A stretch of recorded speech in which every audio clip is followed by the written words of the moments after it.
I'm Romy Stott. I'm an editor at Strange Horizons, and I'm also a filmmaker and musician. I'm coming to you from the very desk where Ciro Faenza records the Strange Horizons poetry podcast, so this is a blurred out behind the scenes look. And this is a talk for ReaderCon 2021 titled Old Democracies and the Cycle of Forgetting. We tend to ridicule modern ideas that show up in medieval fantasy, like how silly to have a medieval serf question the divine right of kings. But in fact, republics are pretty common throughout history, and I'm going to talk about some of those governments. I'm not a historian, but I am someone interested in history. And that's important because I'm not going to be talking about things that are esoteric. In theory, these are ideas that would be fairly common knowledge, the kind of stuff that if you were writing a fictionalized kind of 1400, uneducated commoners would maybe still have heard of. And I'll also say that a lot of classic fantasy is big hero narratives, and it's very protagonist driven. And that's fine. Like sometimes the escapism of a story is the idea that if you could just defeat one evil king or a dragon, the whole world would be fixed. But sometimes you do want to write political intrigue or the story of a petitioner who is swept up in a big event while they're seeking a small change. And you're sometimes going to get pushback, which may be coming from outside and maybe coming from inside about what's plausible, even though it's fantasy.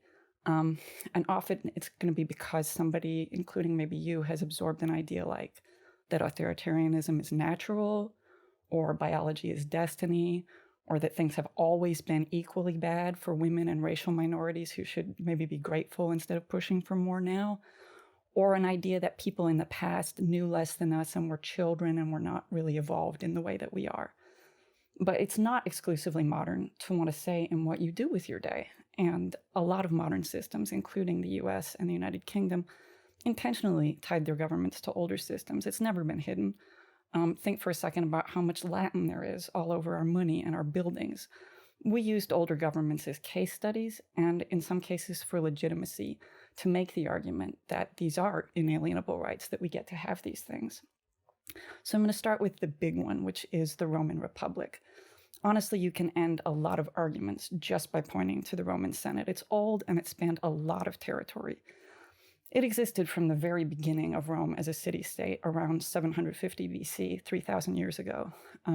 It started out as an accompaniment to a monarchy, but that looked like Congress and the president. If you kind of squint at it, they were kings that were voted on and that existed kind of as expedients to be an executive branch.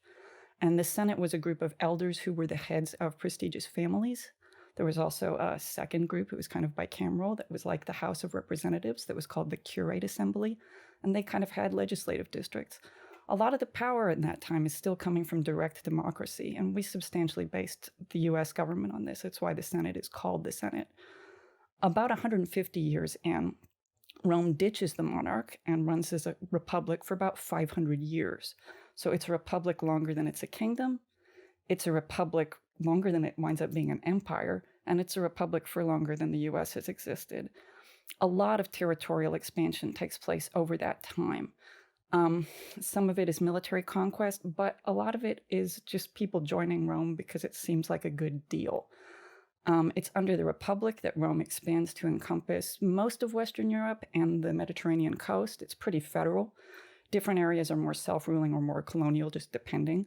The general idea is as long as you're paying your taxes and as long as you're letting retiring soldiers build houses there, you're good. And there's a spectrum of participation. It's kind of like there's citizenship and there's legal residency and there's kind of a bunch of in between there. Only a citizen votes, but everybody is protected by the legal system and can make contracts. And for the next several hundred years, for the length of the Republic, there's a constant expansion of who is a citizen. Most of what you think as the awesomeness of the Roman Empire was really the Roman Republic. They were building roads, there was a lot of trade, they were introducing a lot of ideas around rights and around legal protections. In the last 150-ish years of the Republic, which remember was a 500-year span, after a period of relative stability, it starts expanding faster in a way that has more to do with military conquest or raids and kind of facilitates the rise of strongman generals. But there are counter movements during that time that are demanding more rights and equality. It's kind of like a classic left-right government split like you would see now. In 135 BC, the first of several slave uprisings, takes over Sicily, which tries to secede. It's an interesting one. It's led essentially by a jester who is a Syrian guy named Eunice. And the uprising was put down, but the Romans were sympathetic enough to it that they elected a guy named Tiberius Sempronius Gracchus, who passed major land reforms to redistribute wealth. There was a real kind of Liz Warren and Bernie type of energy. He was eventually clubbed to death by rich people. But then that made everybody so mad that they had to stick with the land ownership reforms. And then Gracchus's younger brother was elected about 10 years later and also murdered. And there was another Sicilian slave revolt. There were several civil wars that basically amounted to, why are we paying for all these legions versus, of course, we must have all of these legions. A third famous slave revolt was led by the gladiator Spartacus. You've probably heard of that one. His army was at least 120,000 people. Meanwhile, kind of taking advantage of the collapse and overreach that's going on, pirates just start terrorizing Mediterranean shipping, which then, of course, the strongman generals who are pulling a lot of the resources that are enabling this are like, well, so we need more stuff. And the Republic collapses when finally one of the strongman generals, Julius Caesar, moves to take power away from the Senate, and a bunch of senators stab him to death. And you know this happened. And everybody reading your book knows that happened. I mean, we talk about the Ides of March every year. We make jokes about it on social media. It's in Shakespeare. When John Wilkes Booth kills President Lincoln, he says, Sic semper tyrannis, assuming that everybody understands the Roman Senate killed Julius Caesar. Now, Caesar was not foolish enough to actually dissolve the Senate. The Senate still existed. What he did was he expanded the Senate to be 900 people so that it would be procedurally difficult for them to get a majority. And he also wanted direct appointment of magistrates, kind of like court packing. And the senators saw right through it, stabbed him to death. But then there's a bunch of civil war, and we do wind up collapsing into the Roman Empire. Now, I want to kind of emphasize something about the Roman Empire, because the fall of the Roman Empire starts almost immediately. Like the empire, when it goes into the empire period, in the first 100 years, the empire adds a lot of land, but it can't hold it. When you're thinking about kind of the misadventures in Britain, Hadrian's Wall and Boudica and all of this stuff, when you're thinking about the misadventures in Egypt and kind of trying to take over from Cleopatra, when you're thinking about a lot of their battles in Eastern Europe where they never really got full traction, that's all that kind of first 100 years. Because I want you to think for just a second, as a fiction writer, about an expansionary army versus a war band. Like, if you want to take and hold land, first of all, you need tax support. And anybody that you're keeping at home to kind of strongman people into paying the money to support your wars is then somebody that is not on the battlefield doing the war. And if you're taking out the people at home, they're not in the fields making the grain that you need. And all the way back 2,000 and 3,000 years ago, people are having arguments about why are we spending money overseas instead of investing here. Meanwhile, enough people have to buy into it to be your army. Because yeah, you can conscript people and you can kind of enslave people and force them to go for you, but there's going to be deserters.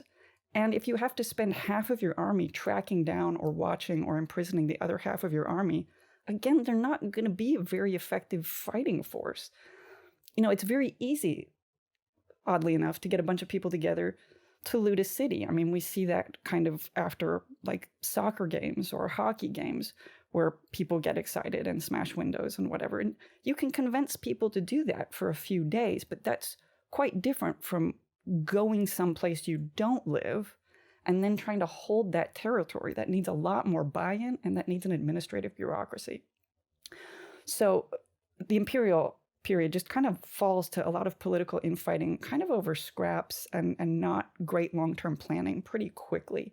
Like, it's very similar to the Wars of the Roses. The Senate still exists through all of this, although its powers have been diminished.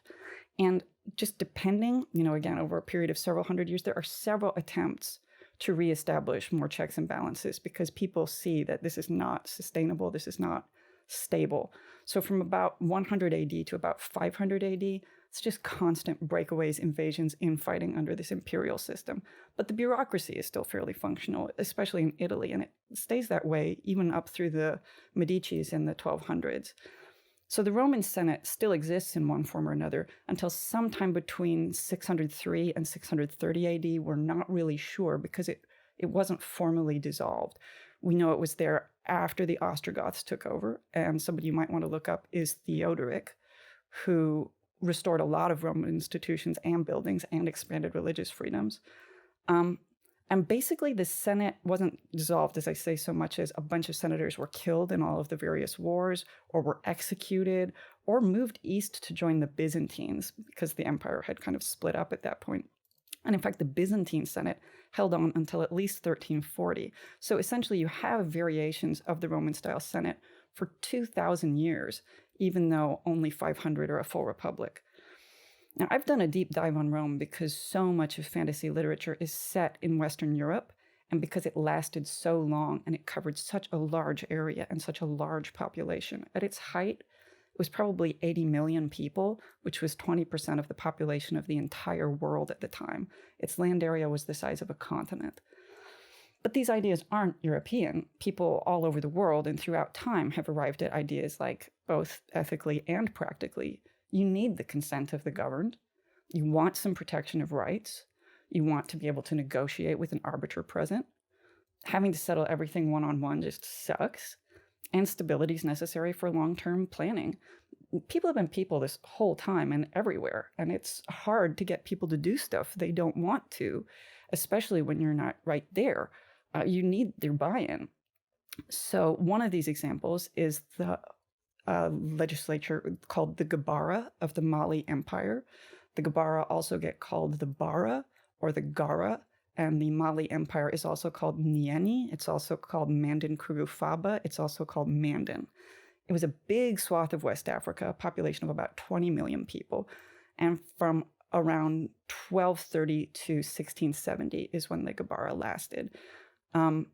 So this government was established when an assembly agreed to a charter or constitution that's called the Mandan Charter, which is also called the Kurukan Fuga, which is the place where they met. And it sets out the government structure and sets out fundamental rights, just the same way we think of a modern constitution doing. It basically sets up a constitutional monarchy. You do have hereditary monarchs, but there is a Congress that represents the governments of the 29 provinces. It's really decentralized, again, as long as taxes get paid. At the federal level, from the start, there are laws that everybody's going to have to follow, including kids' rights to education, including women's rights, including environmental preservation.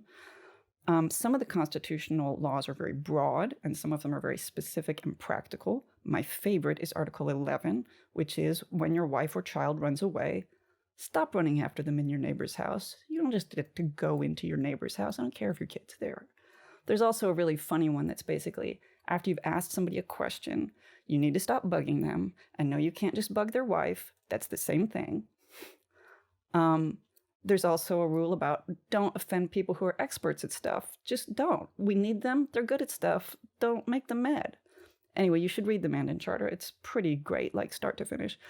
It also, the representation is not just divided by territory, but by function or class or department. Falls into 4 major groups. There's one group that is the generals and the warriors. There's one group that is, they call the princes, but it's kind of like the rich folks, the merchants. It's people who control shipping and fishing and travel. There's a group that represents the priests and the teachers. And then there's a group that represents the craftspeople, which includes smiths, singers, negotiators, leather workers, woodworkers, jewelers, potters. So that's the Gabara in Mali. Then there were the republics of ancient India. There are not a ton of English language sources about this, unfortunately, but between about 600 BC and about 500 AD, a lot of the states in what is now India were either partial or full republics. The voting rights went to all adults. Those were called Gana, G-A-N-A. Some were aristocratic councils. Those were called Kula, K-U-L-A. Some were a blend, and then some of the governments were unitary and some of them were federal. So some of the really famous ones were the Sakayas, which was about 80,000 people. They had a federal constitution, they had an elected head of state. Important matters were decided by an assembly of all, which had to have quorum. At other times, they got more oligarchic, and during those periods, they required full consensus. Siddhartha, also known as the Buddha, is from the Sakayas. So this system of government gets described in a lot of Buddhist texts, and it's not Buddhist. It's not Buddha being Buddha any more than kind of descriptions of the law in Jewish or Christian texts are doing anything more than saying historically this is what was going on when that prophet was around. He's not just saying this is the dream of how it should be. It's how it was. Then you have the Likiavis. I'm not sure how big that was. I know that there were at least 40,000 people just in the capital city. It was a federally administered 30-ish republics.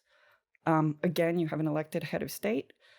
There's a representative assembly which says that it's 7,007 people, but that's like a symbolic poetic number that just means a lot. So I don't actually know how big it was. And they also had a separate judiciary where you had to convince 7 judges, kind of like the Supreme Court, but not a panel of 7 judges. Like you have to go to a judge and they rule for you, and then you go to the next judge and they rule for you, and then you go to the next judge 7 times.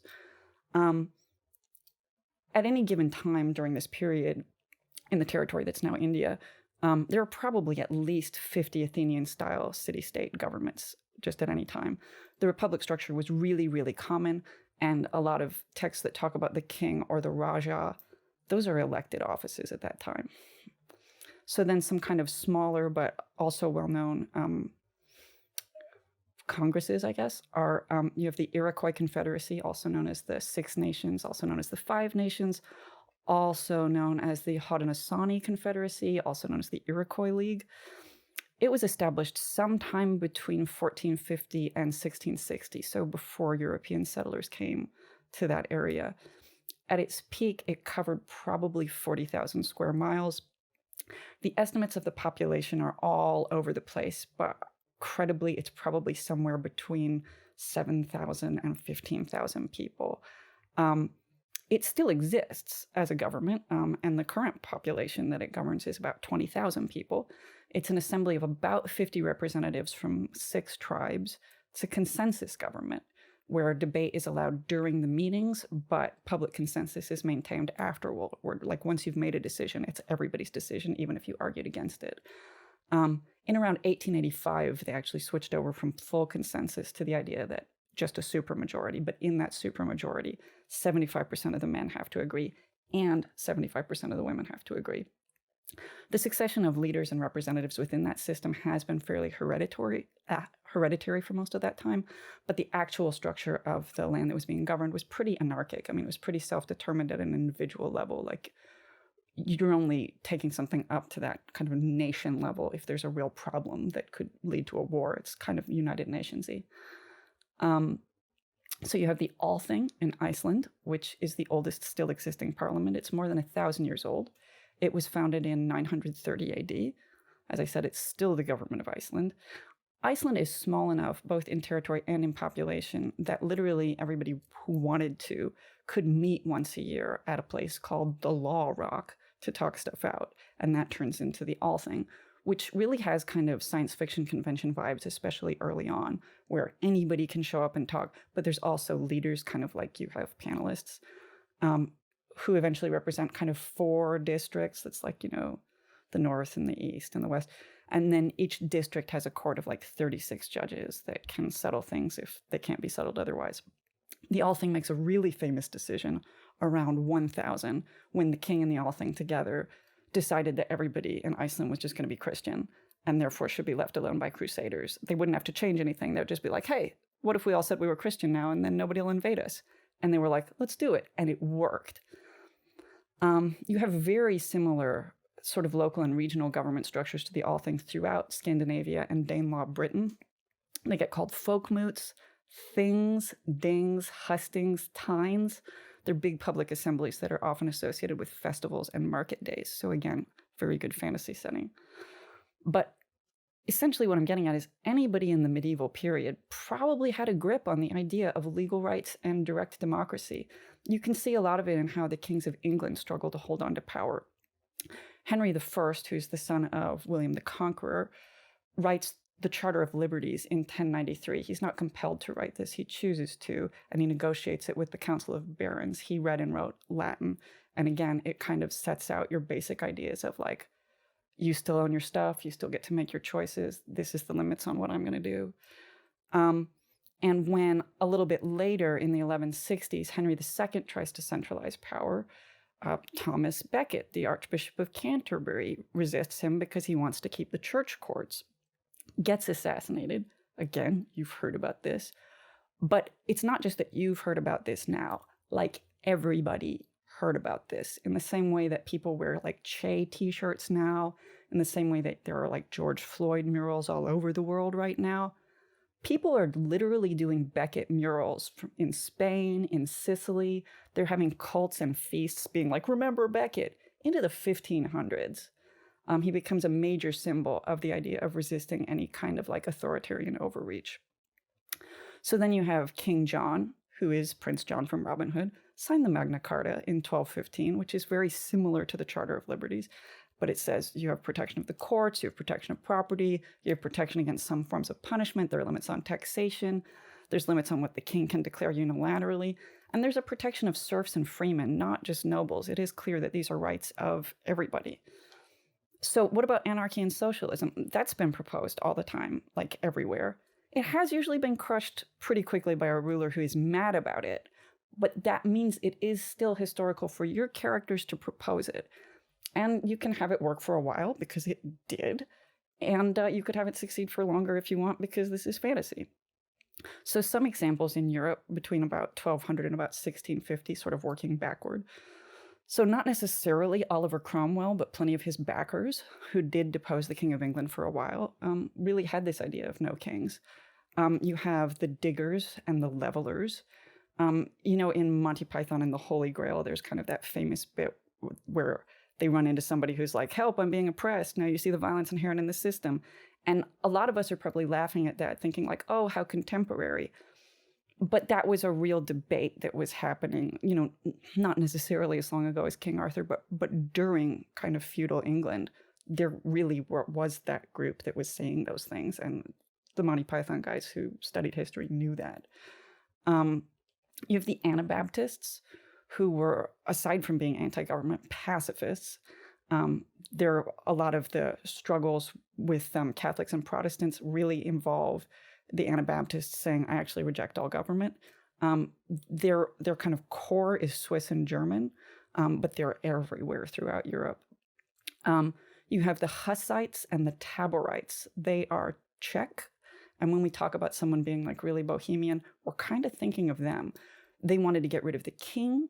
They wanted stuff to be adjudicated by universities rather than courts. They were super religious, but in a really destructured, like God is speaking to me individually way. And they had lots of infighting. I mean, just kind of the way that leftists do. You have the Neo-Adamites. They were mostly in Bohemia again and the Netherlands. They resurrected some North African Roman practices. They were nudists.